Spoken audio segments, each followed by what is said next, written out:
that allows us to really understand, to build cities, infrastructures, the internet. It's the clever bit of brain.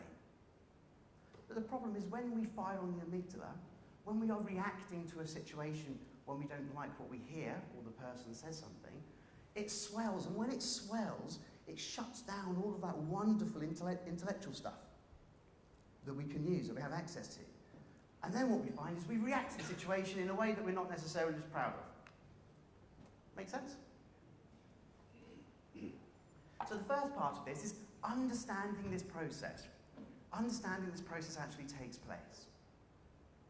Because when we are hearing different things throughout the day-to-day, your amygdala will be firing in different measures. Okay? When we hear the different change options, when we're asked to do something, when someone challenges us, that amygdala will be swelling. And what's key for us as managers and leaders is to be able to control that biological function. Because what happens when you see somebody else who's firing on that amygdala? When you observe them in that situation, what does it do to you? Doesn't it? Puts you on edge.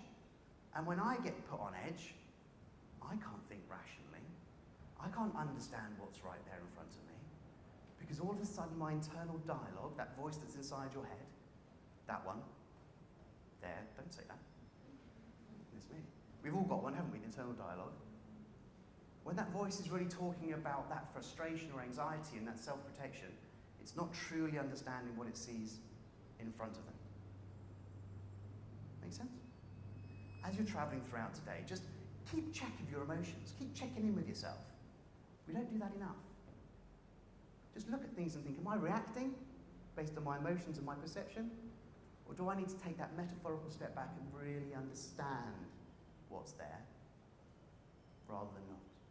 It's a lifelong journey, and I haven't met anybody who's got it right on every occasion, because our emotions are quite interesting, aren't they? But the key is we want to react in a way that we respond rather than react. So that little moment that we're gifted with before we come out with what we're going to say, it's a breath and it's a consideration of what might be to rationalise rather than push back. Because nobody likes change done to them. We all love change if we own it. But there comes a point that we have to engage with the change and allow ourselves to move forward with it. This is the individual impact of change, of frustration, of things that we might not like. When we look at organisations and we work with teams, we can look at the change curve. Have you seen this? Yeah, everyone's seen this? It's a wonderful little example of an individual's journey throughout change. You'll be at different stages at different times on this change curve, as will different teams within different organisations. But this change curve is designed to elicit the conversation, to ask people, where are you? At what point are you on this change curve? We're going to do some work with this later on after the break, just to see where we are and what it is we need to do to support ourselves to move forward. In summary, the first bit of change is shock. How can you do that to me? This is not going to happen. I move into denial. If I go into denial and I dig around for the evidence and I don't find any evidence to support it, the change is taking place and happening, and this is where the amygdala is spiking, by the way. This is where I'm in that sense of frustration and that anger. I move into that acceptance, where anger and frustration really comes through. And we can only spend a certain amount of time in that anger and frustration because we run out of energy. Because that's quite stressful, isn't it? Being angry. I don't know whether anyone feels that after it comes through. If we can move like that, we sink into depression. Now this is when productivity really takes a dip. This is where we want to really understand where individuals are going into, because we don't want to spend too much time down there. And as managers and leaders, it's our responsibility to coach our people through that element. Because it does no good for the organisation. And it certainly does no good for the individuals themselves. And as a leader or a manager, we have a responsibility to our people, as well as the organisation. If we can move through that level of depression, we can start shuffling it along a little bit, and some of you will be at different points, at different areas, at different times of this. It's not a static model. We can move into the area of experimental, where change agents, there's inspiring people will start to adapt and start to connect with the change. they'll start to do different things, and others will start to see. And when others start to see, others start to do. And as managers and leaders, we have a responsibility to get our teams there, to push our teams through to that point. And that's the point of experimental. Once we're out of this valley of doom, as you see at the belly of this change curve, because that can be quite an unhappy place, once we're out of this valley, that's when we can start to adopt new behaviours and actually engage with the change that's taken place for the good of the organisation and the people that are in it. Brief summary of the change curve.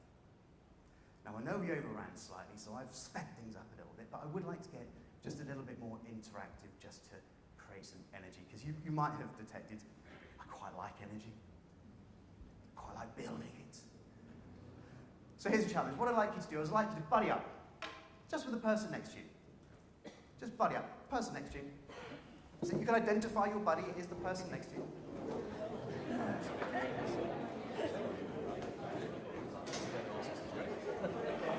Good. Congratulations, congratulations. That's the first part of the activity. Complete. Here's the second part of the activity. Now, you might find this a little bit strange, but what I would like you to do is I would like you to identify who of the two would win in a fight.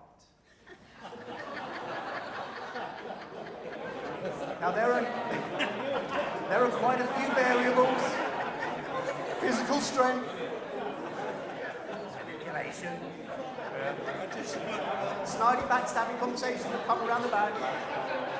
But I want the physically strong one, the one that's got the biggest guns,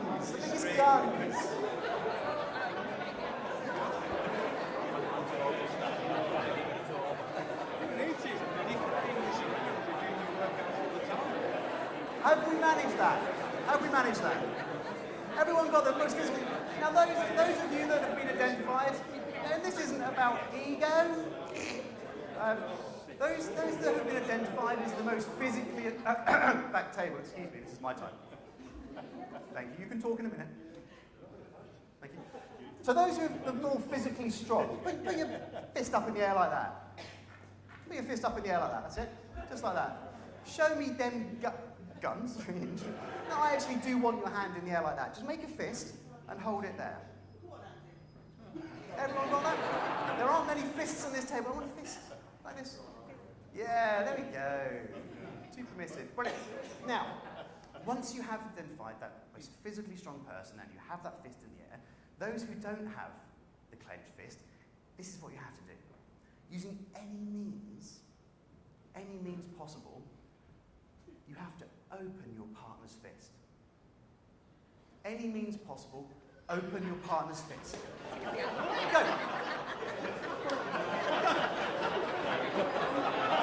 I'll just say,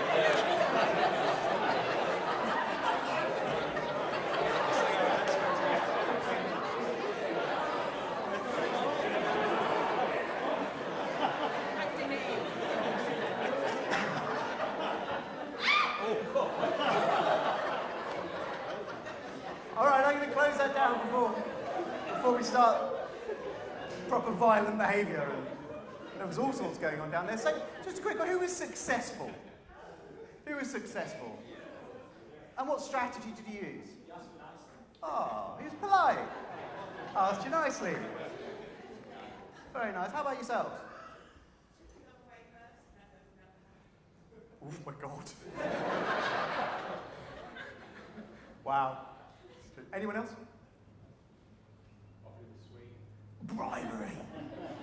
Anyone else use bribery? Oh, the tickle monster. The tickle monster's a favourite one. The tickle's good. Distraction, I like it. There are many different ways that we can achieve this, many different ways that we achieve this, but who wasn't successful in opening? In fact, I'm not going to ask that young lady here, because what went on there? What happened?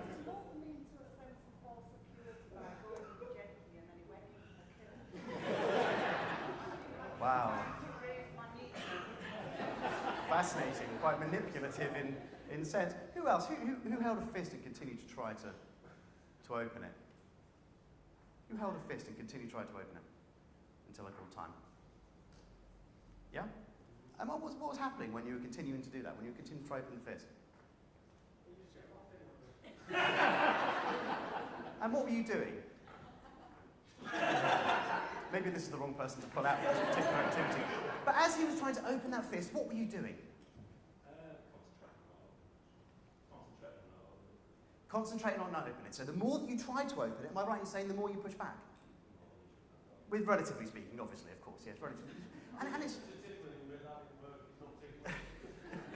You know, this is true with change. This is true with change. When change is put upon us, we resist it. Our first reaction to change is to push back, against it. But actually what we aim to achieve with this change curve and with events like this is to engage with people, to possibly not tickle them or bribe them, but to engage with people and to bring them on board so that they understand as much as we understand, so that they can then translate that back to the people that they are going to be managing and leading. Because we're together here as linchpins to the communication and message that we spread back to the rest of the organisation. And I hope today achieves and goes some way to gaining some clarity in how we actually do that.